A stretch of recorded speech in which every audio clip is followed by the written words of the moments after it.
मेरे लगनी के दिन मेरा 12 साल का देवर बहुत खुश था। मैं उसे हमेशा अपना छोटा भाई मानती थी और वो भी मुझे अपनी भाभी ही समझता था। मेरे शौहर की वफात के कुछ दिनों बाद मैं अकेले सोने से डरती थी, इसलिए मैं उसे अपने साथ सलाह देती थी। वो सर्दियों की रात थी और मैं अपने देवर के साथ एक बिस्तर पर लेटी हुई थी। वो बहुत छोटा था, लेकिन 12 साल की उम्र में भी वो 18 साल के नौजवान लड़के जैसा दिखाई देता था। शौहर की वफात के बाद मेरी जिंदगी बहुत मुश्किल से गुजर रही थी, लेकिन मैं कब तक इस तरह जिया कर सकती थी। इस रात मैंने अपने देवर के साथ बात की। मेरे शौहर 2 दिन पहले ही इस दुनिया को छोड़ गए थे। घर में सास, सिसर या नींद भी नहीं थी। घर में मेरे शौहर के छोटे भाई के सवा कोई नहीं था। समीर 12 साल का था। वो मुझसे छोटा था। मेरी जिंदगी में मैंने इसे कभी छोटे भाई से ज्यादा कुछ नहीं समझा था। मेरा देवर 12 साल का था। इसके साथ मैंने हमेशा बच्चे की तरह बर्ताव किया था। जब मेरे लगनी हुए तो वो मेरे लगनी के दिन ही बहुत खुश था। वो कहने लगा कि मुझे नई माँ मिल गई है, लेकिन मेरी माँ मुझे कहती थी, कि बेटा, तेरा दीवर तेरा बेटा नहीं है। इससे थोड़ी दूरी रखना। ये आदत बना लो कि वो बगैर किसी पाबंदी के तेरे कमरे में ना आए। मैंने इसे कई बार देखा है कि वो बगैर कहे तेरे कमरे में आ जाता है। तो एक शादीशुदा लड़की है। तुझे अपने शौहर और अपनी इज्जत की फिक्र करनी चाहिए। जब मैं अपनी माँ की बातें सुनती तो मुझे लगता कि मेरी माँ समीर के बारे में बहुत बहरे ख्यालात रखती है, इसलिए मैं इसकी बातों पर दुखी होती। लेकिन आज जब मेरे शौहर इस दुनिया को छोड़ गए तो मेरी आंखों से आंसू बह रहे थे। मैं तसव्वुर भी नहीं कर सकती थी कि वो मुझे अपने 12 साल के भाई के साथ छोड़कर चले जाएंगे। मेरी जिंदगी मुश्किल में थी। मेरी हालत खराब थी। मैं सारा दिन रोती रहती थी। रात के 12 बजे हो चुके थे। मेरा देवर समीर अभी घर नहीं आया था। वो शायद अपने भाई के रिश्तेदारों में मसरूफ था। मेरा दिल कहता था कि वो घर ना आए तो बेहतर है, क्योंकि अगर वो आएगा तो मुझे भी अजनबी सा लगेगा। मुझे अपनी माँ की बातें याद आ रही थीं। लेकिन फिर घर के दरवाजे पर दस्तक हुई। मेरा दिल धड़कने लगा। मुझे लगा कि कौन होगा, लेकिन समीर की आवाज आई, भाभी दरवाजा खोलो। मैं डर गई और मैंने दरवाजा खोल दिया। आज ये घर मुझे जंगल जैसा लग रहा था। समीर आज मुझे जानवर जैसा लग रहा था। मुझे पता नहीं कि मैं उसके बारे में इतना बड़ा क्यों सोचने लगी। भाभी खाना खाया? उसने मुझसे बेगुनाही से पूछा। उसकी आंखें नीची थीं।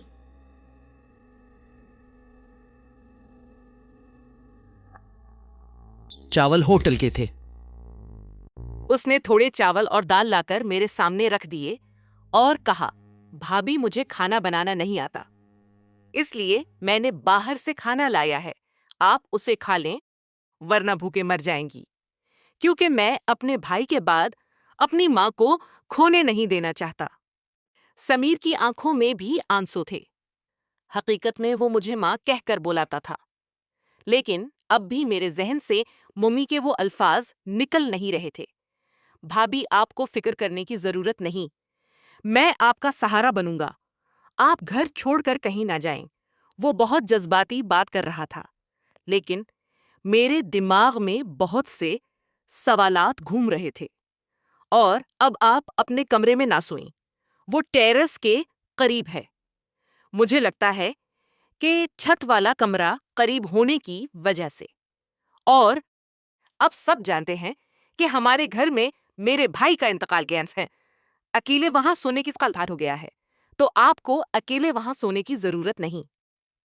मुझे हैरत हुई कि समीर इतनी छोटी उम्र में ऐसी बातें क्यों कर रहा है। क्या किसी ने इसे कुछ कहा है? लेकिन जो इसने कहा वो मुझे मुनासिब लगा और मैं अपने कमरे में चली गई। सब समीर का कमरा दूसरी तरफ था, जबकि मैं और मेरा शोहर छत वाले कमरे में रहते थे। मैं बहुत अजीब महसूस कर रही थी।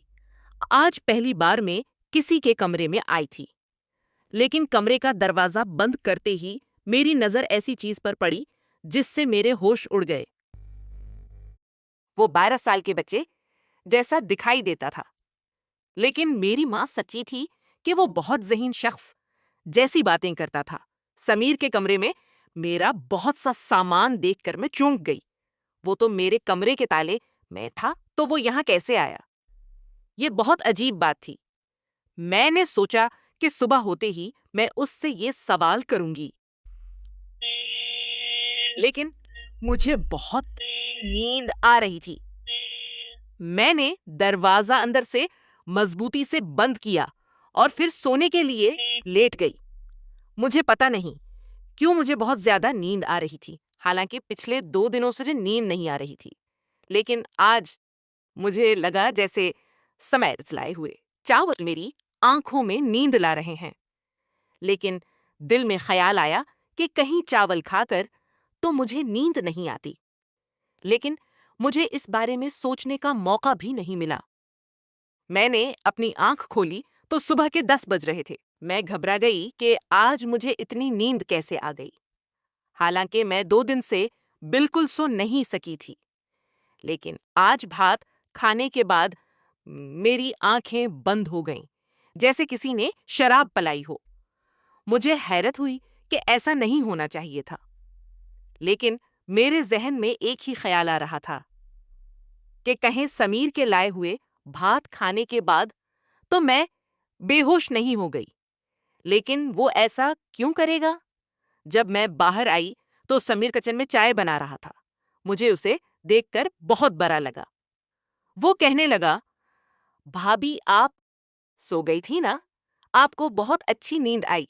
मैंने कहा, आज मुझे बहुत नींद आ गई थी। तो वो कहने लगा, क्यों ना आए भाभी, मैंने आपके भात में नींद की गोलियां मिला दी थीं। मैंने अपने दोस्त से कहा कि मेरी भाभी को नींद नहीं आती, तो उसने मुझे कहा कि तो उसके खाने में नींद की गोलियां मिला दे ताकि आराम से सो सके। ये सुनकर मुझे सदमा लगा कि समीर ऐसा बड़ा काम कैसे कर सकता है। मैंने कहा, समीर ऐसा कैसे सोच सकता है? तो मैंने कहा, अपनी भाभी को बेहोश करना चाहता था। इसने कहा, नहीं भाभी, ये तो मैंने आपको आराम से सलाने के लिए किया था। देखें आपको कैसी नींद आ गई, और लो ये चाय पी लो। चाय देखकर मैं फिर शक में पड़ गई और कहने लगी, तुमने इसमें कुछ भी मिला या नहीं है ना? तो वो कहने लगा, मैं खुदा की कसम खाता हूं भाभी, मैंने आपकी इसलिए और आपके सुकून के लिए गोलियां मिला दी थीं। इसलिए मैं आपके सामने ही चाय पीऊंगा। इसके बजाय हम दोनों आधी आधी पी लें। वो खुद ये चाय पीने लगा।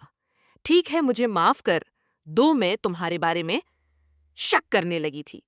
मैं समीर का चेहरा देखती तो इसकी बेगुनाही पर यकीन करती, क्योंकि वाकई इसके चेहरे पर बहुत बेगुनाही और शाइस्तगी थी।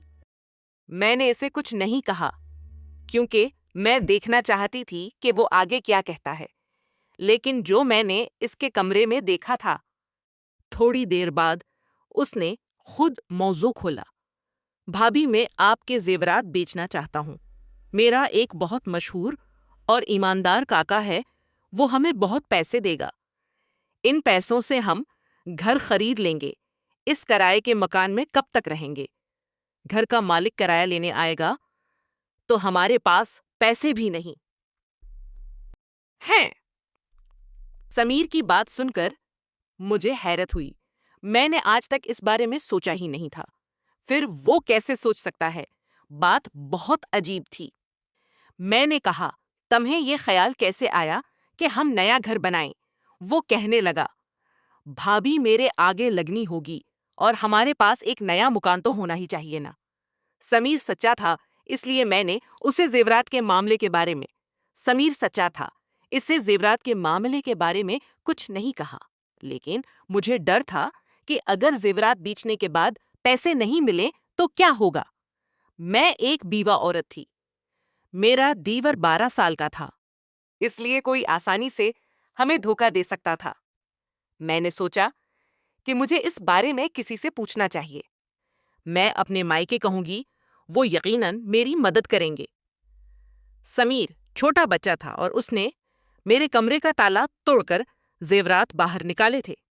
इस पर मुझे अब भाई से कहा, मैंने अपने जरा अब बीच कर कि मुझे ये जेवरात बीच कर घर खरीदना है, तो उसने मुझे कहा, नहीं, घर लेने की कोई जरूरत नहीं। तुम अब बेवा हो, तुम्हें हमारे घर आना पड़ेगा। लेकिन मैं इनके घर जाना नहीं चाहती थी, क्योंकि मैं जानती थी कि मेरा भाई अपनी बीवी का गुलाम था। वो अपनी बहन की कभी हिमायत नहीं करेगा। एक शख्स पूरी जिंदगी इन सब के साथ नहीं रह सकता। अब अच्छा मौका था, वो जेवरात बेचकर घर खरीद सकती थी। मेरे शोहर ने अपनी जिंदगी में मेरे लिए बहुत कुछ बनाया था, लेकिन अपने भाइयों के इरादे देखकर मैंने घर के जेवरात छपा दिए। अब मैं समीर के सहारे चल रही थी। मैंने कहा, समीर तो जेवरात बीच कर घर खरीद ले, मुझे सबके इरादे पता हैं। समीर ने वो जेवरात काका के पास बीच दिए और 2 दिन बाद हमें बहुत मुनासिब जगह पर एक घर मिल गया और घर की चाबियां और दस्तावेजात समीर के हवाले कर दी गईं। मैं सोच रही थी कि ये सब कैसे हुआ, जबकि ऐसे काम में तो बहुत वक्त लगता है। जब दस्तावेजात समीर लेकर मेरे हाथ में रखे तो मुझे हैरत हुई, वो 12 साल का था। लेकिन उसकी हरकत बड़े आदमी जैसी थी। फिर उसने कुछ अजीब कहा। उसने कहा, भाभी, हम पूरा घर साफ कर लें, फिर मुझे आपके साथ एक अहम बात करनी है। आज समीर की आंखों में थोड़ी अजीब बेचैनी थी, जिसे देखकर मैं समझ नहीं सकी कि वो मुझे क्या कहना चाहता है। इस वक्त में जल्दी में थी। हमने घर का सारा सामान भर दिया था, लेकिन हमारा खाना और राशन कहाँ से आएगा, इसकी हमें फिक्र थी। मैंने अपनी जिंदगी में कभी बाहर जाकर कोई काम नहीं किया था। फिर समीर क्यों कहता था कि मुझे आपके साथ बात करनी है? मुझे पता नहीं कि वो क्या कहना चाहता है। मेरे जहन में बहुत से सवालात थे, लेकिन मैं अभी खामोश रहना चाहती थी। शाम को मैंने सारा सामान इसकी जगह रख दिया। सब काम करने के बाद मैंने अच्छा खाना तैयार किया। अब मैं समीर का इंतजार कर रही थी, क्योंकि वो इस घर का हिस्सा था और मैं नहीं चाहती थी कि बाहर जाकर गंदा खाए। मैंने इसके लिए बहुत मेहनत से खाना तैयार किया। बहुत खाना पकाने के बाद मैंने इसे टेबल पर रखा और इसका इंतजार करने लगी। लेकिन आज वो घर नहीं आया। रात के 10 बज भी चुके थे, फिर भी वो नहीं आया। इसके भाई की मौत से पहले वो शाम को 5 बजे के करीब घर आ जाता था और इसके बाद कभी घर से बाहर नहीं निकलता था। जब भी हम बाहर जाते तो वो जरूर हमारे साथ आता था, लेकिन वो कभी अकेला घर से बाहर नहीं निकला था। मुझे डर लगता था। मैं उसका इंतजार करने लगी। अब रात के 12 बज चुके थे और 12 बजते ही दरवाजे पर दस्तक हुई। मैंने गुस्से से दरवाजा खोला और इस पर बरसी पड़ी कि मैं कब से तेरा इंतजार कर रही थी। मैंने तेरे लिए खाना बनाया है और तुम्हारे भाई के जाने के साथ ही तुम बेराह हो गए हो। आखिर ऐसा कौन सा काम है जो तुम घर पर नहीं कर सकते?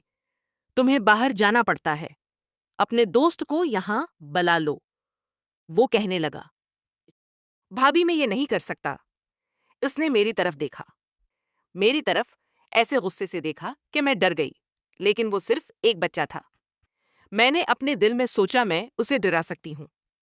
मैं दिल ही दिल में सोचते हुए उससे बात कर रही थी कि वो चलाने लगा, अब मैं आपकी बात नहीं सुनूंगा और आपका बनाया हुआ खाना खा लो। इतना कहकर वो अपने कमरे की तरफ चला गया। उस वक्त वो 40 साल के आदमी जैसा गुस्से में था। मैं इस बारे में बहुत पशीमान महसूस कर रही थी कि उसके पीछे जरूर कोई बात होगी। ये सोचकर मैं उसके कमरे में गई। उस ने दरवाजा खोला, मेरी तरफ अजीब नजर से देखकर बोला, भाभी मैं आपको एक बात कहूं, आप मेरे साथ शादी कर लो वरना मुश्किल में पड़ जाएंगी। इसे सुनकर मेरी आंखें फटी की फटी रह गए हैं। मैंने कहा, तो ये ख्याल भी कैसे कर सकता है कि मैं तेरे साथ शादी करूंगी? तेरी माँ का प्यार कहाँ गया? तो मुझे सुबह शाम माँ कहता था, फिर तुझे क्या हो गया? तेरा दिमाग किसने खराब किया? तुम अपने दिल में ऐसा बड़ा ख्याल भी कैसे ला सकते हो? मैं गुस्से से पागल हो गई थी, लेकिन वो बगैर किसी एहसास के मेरी तरफ देखता रहा। मुझे इसकी आंखों से डर लगने लगा। बोलते बोलते मैं फौरन चिप हो गई, इसके पास से वापस आई और अपने कमरे में बैठ गई। मैंने कमरे का दरवाजा ठीक से बंद कर दिया था। मेरा दिल जोर जोर से धड़क रहा था। मैं सोच भी नहीं सकती थी कि समीर ऐसा निकलेगा और वो मुझे ऐसी बातें कहेगा। मैंने इसके साथ हमेशा बच्चे की तरह बर्ताव किया था। मेरे शौहर ने भी मुझे समीर के बारे में कहा था कि तुझे हमेशा इसे बच्चे की तरह समझकर उसकी परवरिश करनी पड़ेगी। इसकी माँ नहीं है, उसका बाप नहीं है। लेकिन समीर की इस बात से मैं बहुत परेशान थी। मैंने सोचा कि आज के बाद मैं इससे बात नहीं करूंगी। कानूनी तौर पर यह घर मेरे नाम था। मैं अकेले भी यहाँ रह सकती थी। अगर उसने फिर से ऐसा रवैया किया तो मैं जरूर उसे घर से बाहर निकाल दूंगी। ये घर मेरे शौहर के पैजाज का पैसों का था और मेरे नाम था। सुबह उठते ही मैं समीर के कमरे के दरवाजे पर जोर से दस्तक देने लगी। फिर मुझे समझ आया कि इसका कमरा अंदर से बंद नहीं था। मैंने बाहर से दरवाजा खोला तो कमरा बिल्कुल खाली था। कमरे में कुछ भी नहीं था। कमरे में कुछ भी नहीं था। तो समीर कहाँ गया? दिल में सोचने लगी। मेरा दिल गुस्से से पागल हो रहा था। मैंने बाहर के दरवाजे की तरफ देखा तो बाहर से ताला लगा हुआ था। मतलब समीर ने मुझे घर में कैद कर दिया था। अब मुझे इससे नफरत होने लगी। सोचने लगी और उसकी हरकतें देखो। ये सोचकर मैंने अपने माँ बाप के घर जाने का फैसला कर लिया। लेकिन फिर मुझे याद आया कि मैं बेवा हूं। बार बार घर से बाहर फेंकी जाना अच्छी बात नहीं। बस इतना सोचकर मैं लाचार होकर बैठ गई। शौहर की वफात को 1 महीना हो गया था। इस महीने में समीर बहुत बदल गया था। मैंने सोचा, भगवान तुमने मुझे एक बच्चा दिया था। मैं उसके सहारे भी अपनी जिंदगी गुजार ली थी। लेकिन अब उसके बारे में मैं क्या कहूं? मुझे उसके साथ कोई रिश्ता भी नहीं। जो शख्स जिसकी वजह से रिश्ता था, उसने इस दुनिया को छोड़ दिया। इसलिए आज मैंने फैसला कर लिया था कि जब समीर आएगा तो मैं उसे साफ कह दूंगी कि वो इस घर में नहीं रह सकता। रात के अभी 6 बजे भी नहीं हुए थे, यानी रात शुरू भी नहीं हुई थी। इतने वक्त में मेरे घर पर दस्तक हुई। मैंने सोचा समीर होगा और मैंने दरवाजा खोला तो सामने 3-4 आदमी खड़े थे। वो मर्द अजीब तरीके से गुस्से में दिखाई दे रहे थे। उन्होंने मुझे जो कहा वो हैरान कुन था, लेकिन साथ ही मुझे दुखी करता था। उन्होंने कहा, तुम यहाँ अकेले रहती हो? मैंने कहा, हाँ मैं अकेले रहती हूँ। उन्होंने कहा, नहीं ये औरत का देवर भी उसके साथ रहता है, वो घर पर ही होगा। पता नहीं ये लोग इस इलाके को क्या समझते हैं। मैं तो कहता हूँ कि इसे यहाँ से निकाल देना चाहिए। इन लोगों के लिए इस इलाके में रहना मुनासिब नहीं। मैंने कहा, क्यों भाई, हमने क्या क्या है? तो वो कहने लगे, अरे बहन वो क्या करती है तो हमसे पूछ रही है, तो 12 साल के देवर के साथ से पूछ रही है। तुम जानते हो कि देवर के साथ इस घर में अकेले रहती है। तुम जानते हो कि तुम्हारे शौहर इंतकाल कर गए हैं। अब तुम बेवा बन गई हो। तो अपने माँ बाप के घर जाना चाहिए ना। हमारी बहनें बेटियां भी यहाँ रहती हैं। हम अपने इलाके में ऐसे लोगों को बर्दाश्त नहीं कर सकते। मुझे उन आदमियों पर बहुत गुस्सा आया, लेकिन मैं कुछ बोली नहीं और उनके चेहरे पर दरवाजा बंद कर दिया। मेरी आंखों से आंसू आने लगे। मुझे समीर पर गुस्सा आ रहा था। ये सब इसी ने किया था। मैंने अपनी चीजें पीक करना शुरू कर दिया क्योंकि अब मेरे लिए यहां रहना मुश्किल हो गया था। मैं जानती थी कि मैंने उसके साथ शादी करने से इनकार कर दिया था क्योंकि मैं बहुत गनहगार औरत हूं और जैसे मैं बहुत गनहगार औरत हूं। लोग सच कहते हैं कि ये दुनिया अकेले औरत को कभी जीने नहीं देगी। अगर आपको मेरी कहानी पसंद आई हो तो लाइक, शेयर और सब्सक्राइब जरूर कीजिए और कमेंट में मुझे जरूर बताइए कि कहानी आपको कैसी लगी। शुक्रिया।